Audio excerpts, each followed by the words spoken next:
సిద్దిపేట జిల్లా దుబ్బాక మండలం రామకపేటతో పాటు మండల వ్యాప్తంగా నాగుల పంచమి వేడుకలను అత్యంత భక్తి శ్రద్ధలతో ఘనంగా నిర్వహించారు. ఈ సందర్భంగా మహిళలు పుట్టలో పాలు పోసి దేవాలయాల వద్ద ప్రత్యేక పూజలు నిర్వహించారు. అనంతరం పలువురు మహిళలు మాట్లాడుతూ శ్రావణ మాసంలో మొదటి వారంలో ప్రతి సంవత్సరం నాగుల చవితి నిర్వహించుకుంటామన్నారు.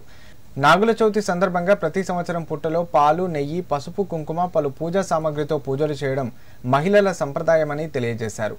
నాగుల చవితి నాడు పుట్టలో పాలు పోయడం ద్వారా గత జన్మ దోషాలు, నాగదోషాలు తొలగుతాయన్నారు. పామునే దైవంగా కొలవడం భారతదేశ సంస్కృతిలో ఒక భాగమన్నారు. నాగుల చవితి సందర్భంగా గ్రామస్తులు, కుటుంబ సభ్యులు, ప్రజలంతా సుఖ సంతోషాలతో ఆయురారోగ్యాలతో ఉండాలని కోరుకున్నట్లు తెలియజేశారు. ఈ కార్యక్రమంలో గ్రామ మహిళలు పాల్గొన్నారు.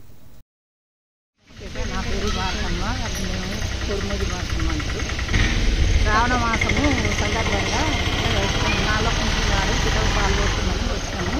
సంవత్సరానికి ఒకసారి మాకు చాలా బాగా ఆనందంగా అనిపిస్తుంది.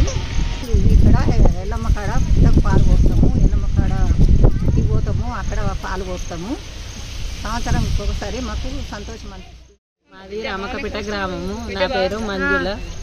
మేము ఎప్పుడు నాగుల పంచమి నాడు పాలు పోస్తాము. మాకు ఎప్పటికీ మంచి అనిపిస్తుంది. 1 ఇయర్కి ఒకసారి వస్తాం ఇక్కడికి. ఇలా పాలు పోస్తాము. మాకు కోరుకున్న కోరికలు నెరవేరుతాయి. అందుకనే మేము ఇక్కడికి వస్తాం. భక్తులంతా బాగుండాలి, మేము బాగుండాలి అని కోరుకొని సంతోషంగా వెళ్ళిపోతాం.